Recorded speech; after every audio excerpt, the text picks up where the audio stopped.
it's Christy. Welcome back to my channel. Today I'm going to be making a card using Lawn Fawn's brand new A Mole Lot of Flowers plus A Mole Lot of Love, Spring Basket, and all the speech bubbles. I've stamped the images in Lawn Fawn Jet Black ink on Copic friendly cardstock, and I'm going to be coloring with my Copic markers. I'm going to start with my moles, and I'm going to be using some neutral grays for them. I'm using N3, N5, and N7. I'm going to add my shadows in based on how they are facing. I like to keep the faces nice and light so you can really make out those features. So I put the shadows down the back side of the body. I'm also going to add a little bit of that N7 to the tire of the wheelbarrow. And then I'll start blending out the N7 with the N5. The darker colors can especially leave a little bit of a harsh line behind. So I'm making sure to go over the edge of that N7 with the N5 and pull that darkest shade into the midtone. For the baby mole that is popping out of the dirt, I'm going to use N5 for the darkest. I wanted him to be just a shade lighter than the mom and dad. Next, I'll bring in the N3 and start going over the edge of the N5 with that. I quickly realized though that I actually wanted to have a fourth shade in there just for a little extra highlight on these guys. So I'm going to leave some room on both of them. There'll be a little bit less of it on the dad mole, which is the one that is holding the shovel in my little scene, just because that shovel and his arms crossed in front would be casting more shadows on the body. Then I'll bring in the N1 and I'll finish off the mom mole and also the dad. And then I will finish off the baby with that third shade as well. And I forgot to finish up the tire, so I just went back and did that with the N5. And then I realized that I forgot one of the mom mole's legs, so I'm going to color that in and also color all of their noses with that N7. Next, I'm going to bring in some pink tones, and I kept two of my lightest grays for now as well. I'm going to do their faces, hands, and feet with these pink shades. I'm using R11, R20, and R22.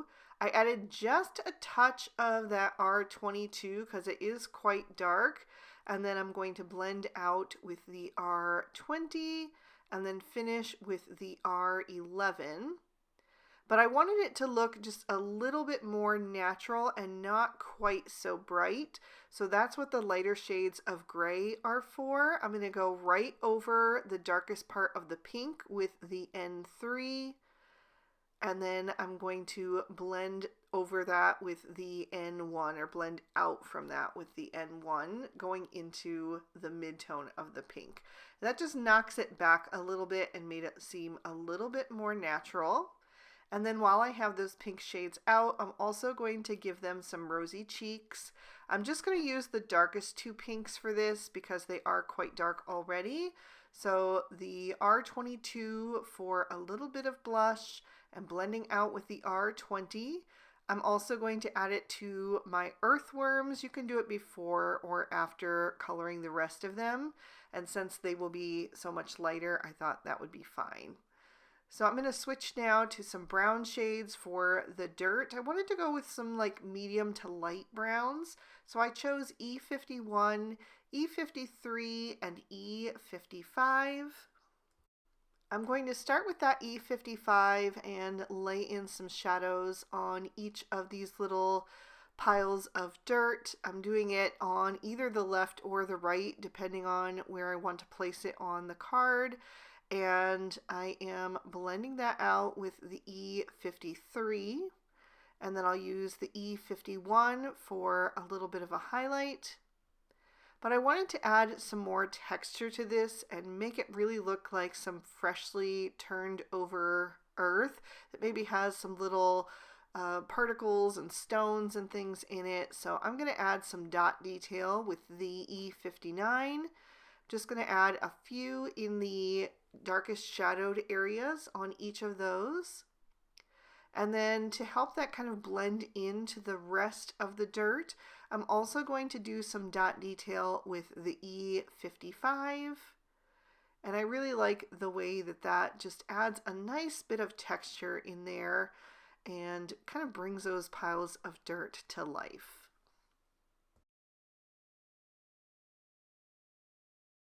Next, I'm going to bring in some cool grays.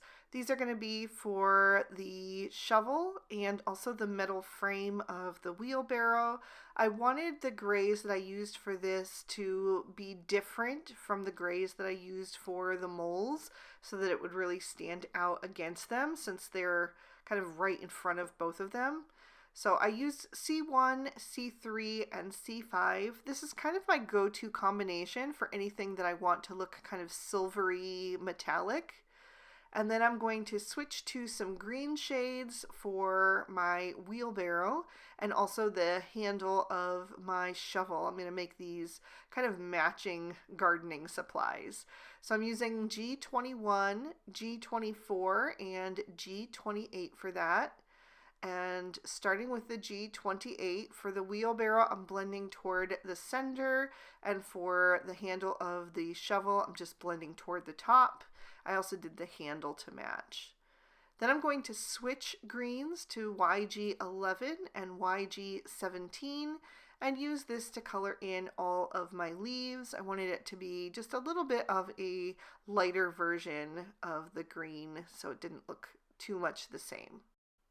For the little earthworms, I'm going to go with some peachy shades, and that is because as a little girl, I was just in love with Slimy from Sesame Street, who was the little friend and companion of Oscar the Grouch. For whatever reason, I just loved that worm, and so I tend to color my earthworms to look like him.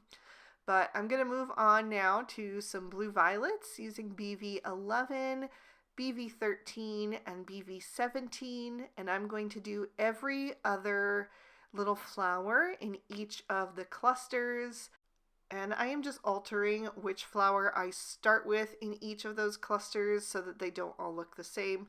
I'm doing the second and fourth flower in two of them, and then the first, third, and fifth flower in the other. So for the darker versions, I started with the BV17 at the bottom of the flower, blended up with the BV13 and then the BV11. And then I'm going to switch to a softer combo for the rest of the flowers. I'm going to use BV quadruple 0, BV00, and BV01. I started with the BV01, blended out with the BV00, and then used the BV quadruple 0 for the highlight. Although this combo ended up coming out a little bit more cool toned than I wanted. It looks nice with the darker purple flowers, but to match the pattern paper that I wanted to use on the card, I needed some of the flowers to be slightly warmer. So I'm just going to go over the lighter ones with the V000, which is going to just add a little bit more of a pinky purple to them, which is what I was going for. I'll use BG10 to just outline the edges of the speech bubble, give that just a bit of definition against the sky background that I'm going to be placing it on.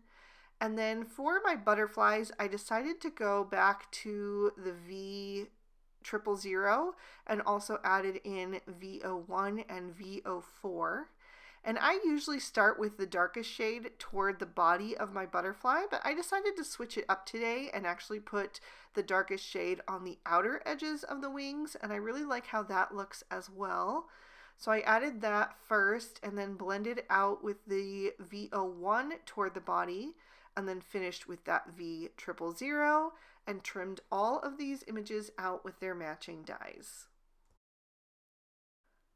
Moving on to my focal panel, I've used the brand new Stitch Scalloped Oval Stackables to trim down some Bristol Smooth Surface cardstock. I used the second largest die in that set, and I'm going to add a sky background to this using the Cloudy Stencil and some Salvage Patina Distress Oxide ink.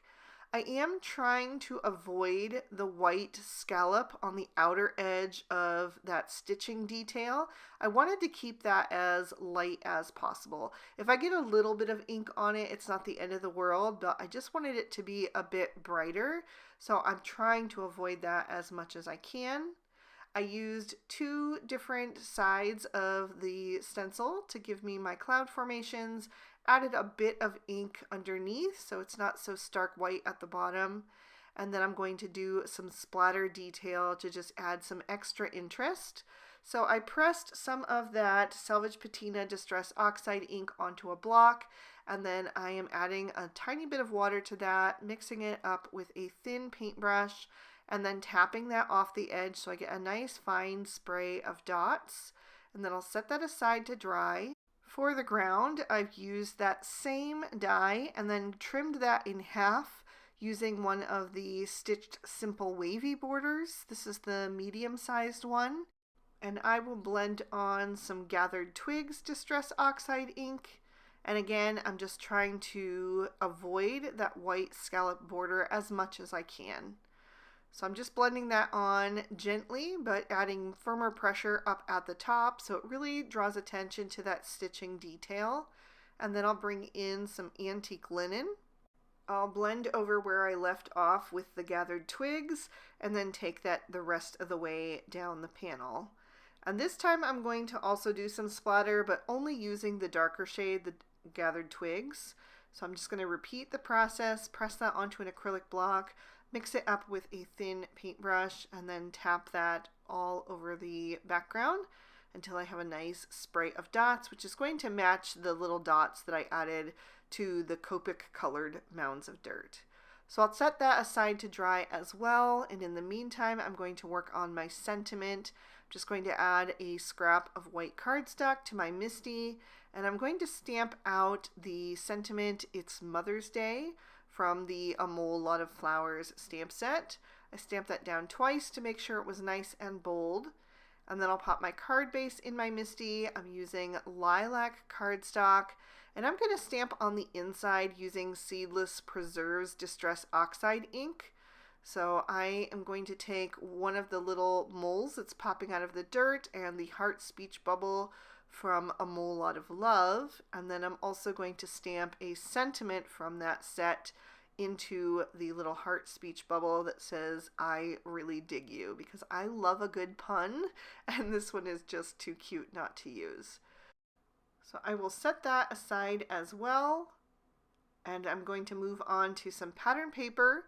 I'm using the brand new Blissful Blossoms 6x6 pad, which I absolutely adore.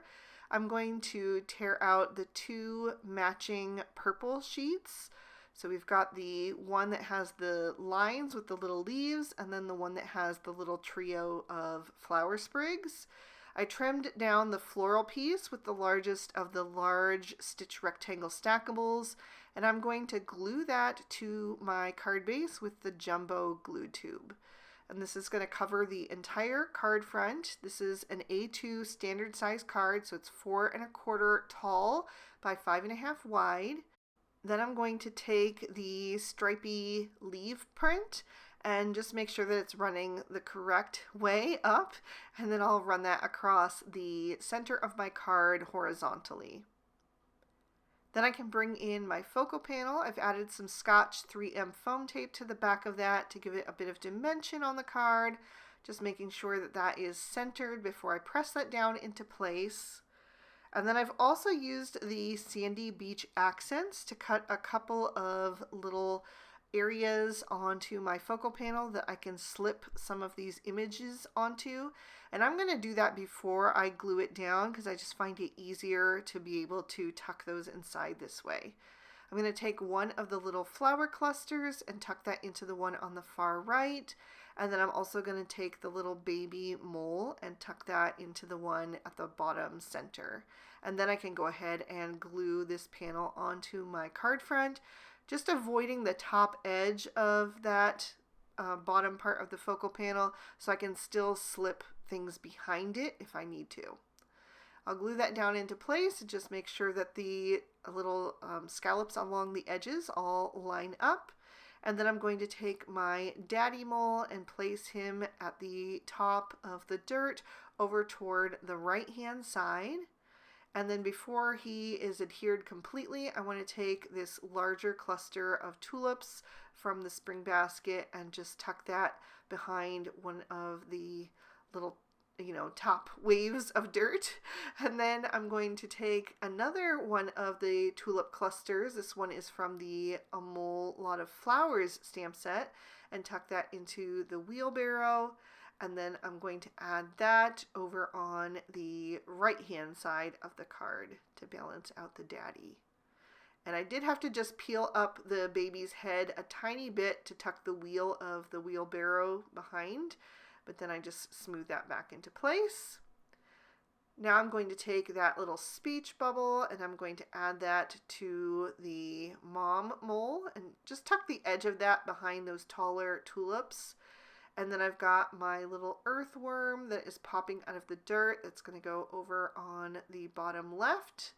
And then I'll have the single earthworm over on the bottom right in front of the other little tulips that are popping up.